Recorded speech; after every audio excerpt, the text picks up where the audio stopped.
Kekasih-kekasih Tuhan, Shalom. Bersama-sama kita diperkenankan, diberikan kesempatan untuk kembali ada lagi kita beribadah. Patut kita bersyukur kepada Tuhan.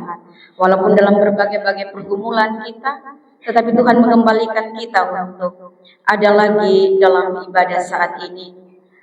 Papa, Mama, Saudara yang dikasihi oleh Tuhan Yesus Kristus. Amsal pasal 3 ayat yang ketiga. Ketika saya merenungkan ayat ini, saya teringat pada gambaran kalung. Setiap orang yang memakai kalung itu muncul dalam benak saya, dan sebagaimana ayat 3 bilang, janganlah kiranya kasih dan setia itu meninggalkan engkau, kalungkanlah itu pada lehermu, tuliskanlah itu pada loh hatimu. Kekasih Tuhan, kenapa Salomo memilih perhiasan sebagai analogi untuk sesuatu sepenting kasih dan kesetiaan? Kenapa Salomo pakai perhiasan kalung? Saudara yang terkasih, kita akan membahasnya, tetapi terlebih dahulu mari kita sama-sama jujur dulu tentang kondisi kita hari ini. Kalau minggu yang lalu kita berbicara tentang Batra, bahwa Tuhan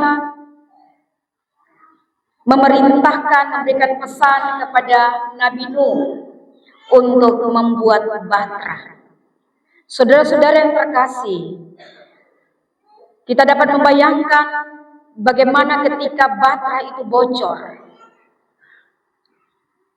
Kita semua, saudara dan saya, kita yang sudah berumah tangga, kita semua membangun Batra keluarga.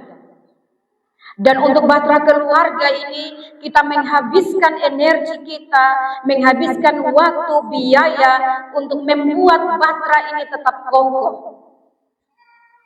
Kita berharap bahwa Batra atau kapal ini bisa membawa kita untuk melintasi lautan hidup yang penuh dengan badai, yang penuh dengan ombak tantangan.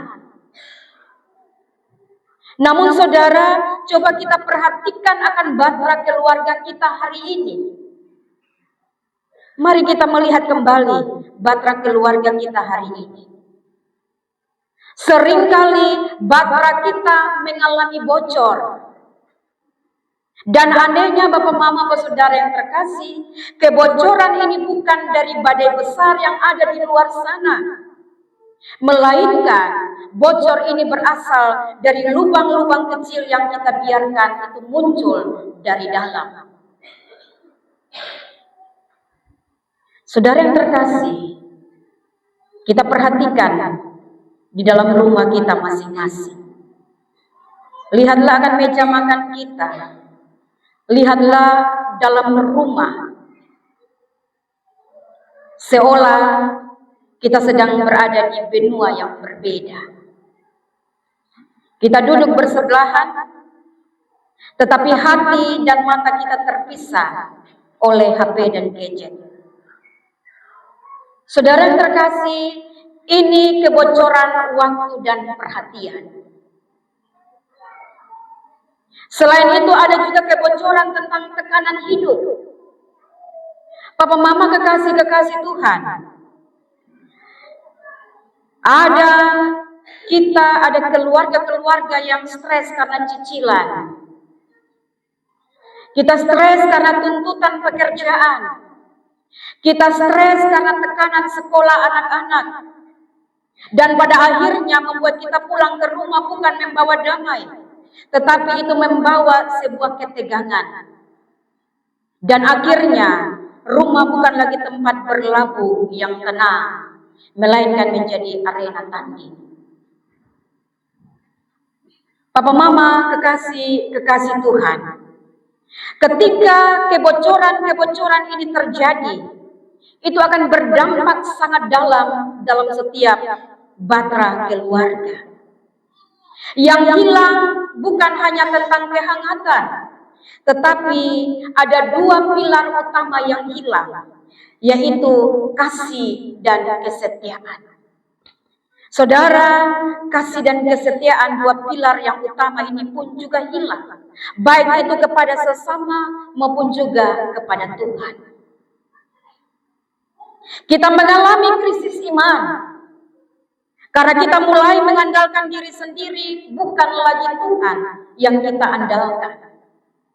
Maka Papa Mama, kekasih-kekasih Tuhan, pertanyaan bagi kita, apa solusinya agar supaya batra kita ini tidak mengalami kebocoran?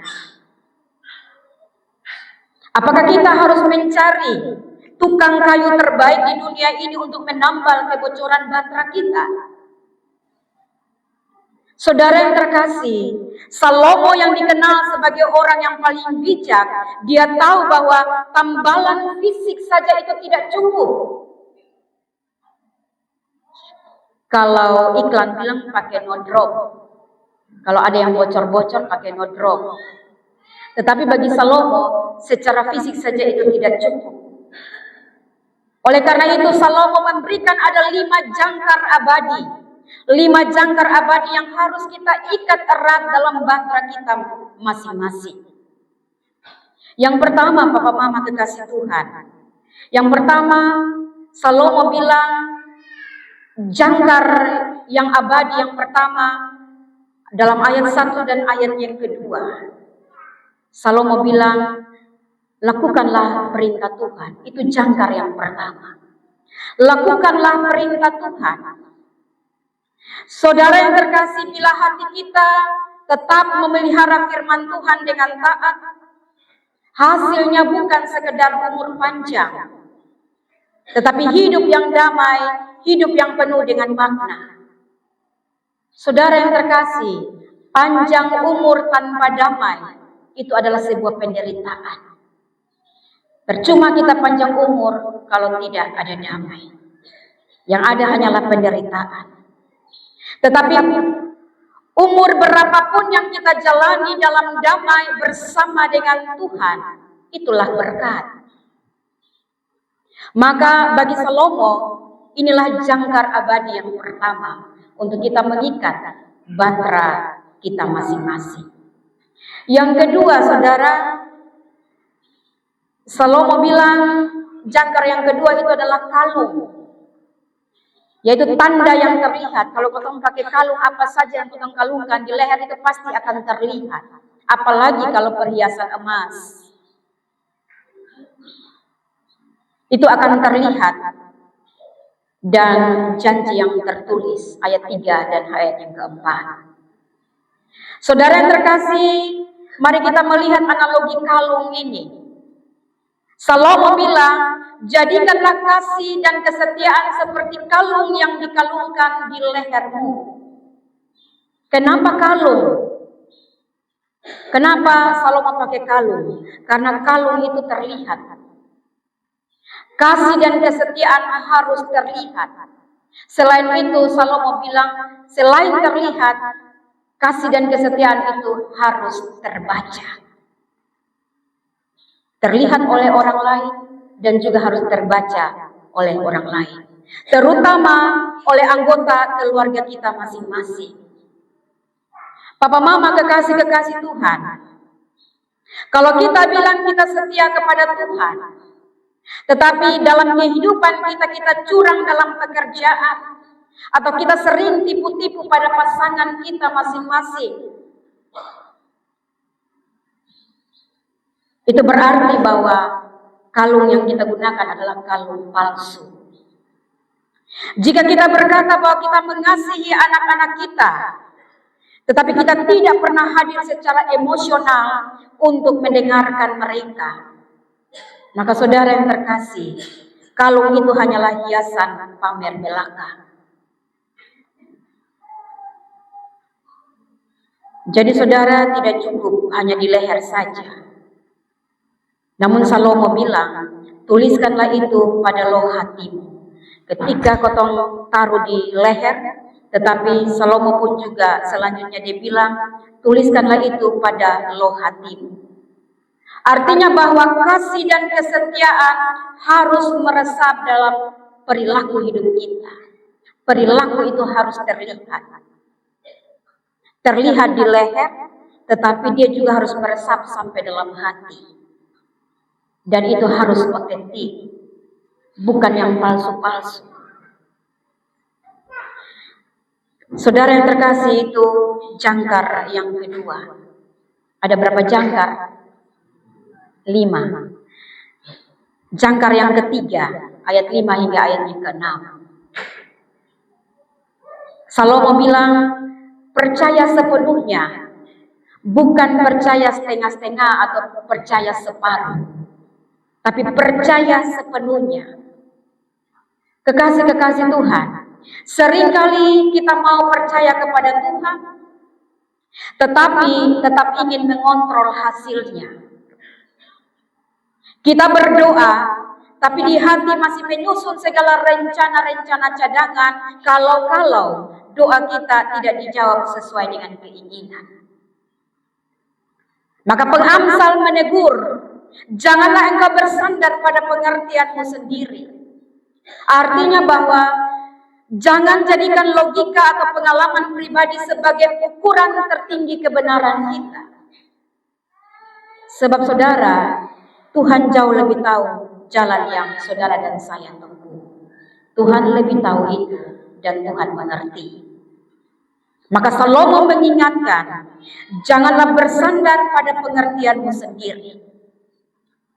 Papa Mama, kekasih-kekasih Tuhan, dalam setiap jalan hidup saudara dan saya, mari kita libatkan Tuhan.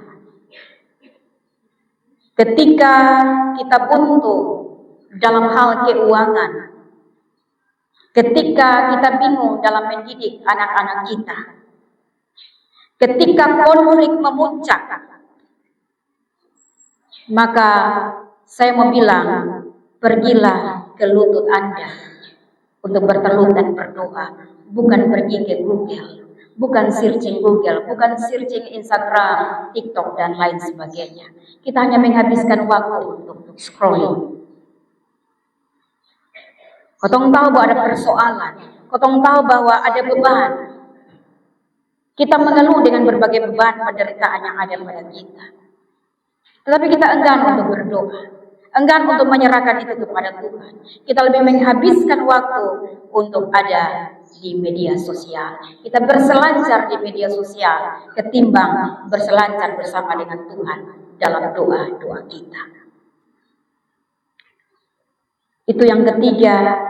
Yang keempat, jangkar yang keempat, takut akan Tuhan. Ayat yang ke-7 hingga ayat yang ke-8. Papa Mama, kekasih-kekasih Tuhan, takut akan Tuhan itu bukan seperti kita takut disambar petir. Tetapi takut akan Tuhan itu sebagai bagian dalam kita menghormati akan kekudusan Tuhan. Dan saudara dan saya menjauhi kejahatan.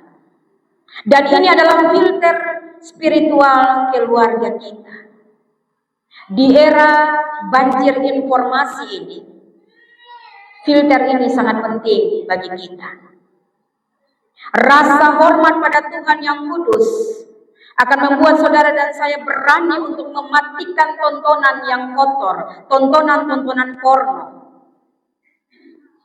Berani untuk kita meninggalkan pergaulan yang merusak kita. Berani untuk kita meninggalkan perjudian kita yang membuat keuangan kita morat-marit. Saudara-saudara yang terkasih, kita berani berkata tidak pada dosa. Demi apa? Demi kita menjaga kesehatan rohani kita. Takut akan Tuhan berarti bahwa saudara dan saya menyadari bahwa kebenaran, moralitas, arah hidup tidak bersumber dari diri kita, tetapi semuanya itu bersumber dari Tuhan sendiri. Yang kelima, ayat 9 hingga ayat yang ke-10, jangkar kelima, muliakan Tuhan dengan hartamu. Papa Mama kekasih-kekasih Tuhan, jadikanlah harta, uang, waktu, talenta sebagai alat untuk menghormati Tuhan. Penyerahan diri bukan hanya soal hati, tetapi penyerahan diri itu juga adalah tindakan konkret, termasuk dalam hal materi. Jadi kalau Bapak Mama dan Saudara yang terkasih, kita memberi kepada Tuhan bukan karena Tuhan butuh, tetapi saudara dan saya memberi kepada Tuhan.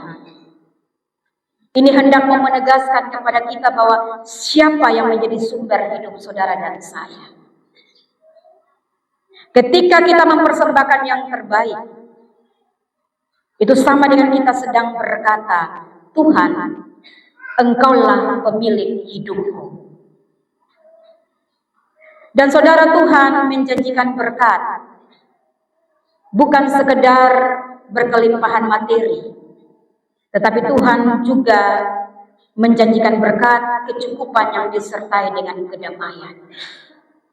Sekalipun dunia hari ini dikuasai oleh roh ketamakan, dunia dikuasai oleh ketakutan tentang ekonomi kita hari ini.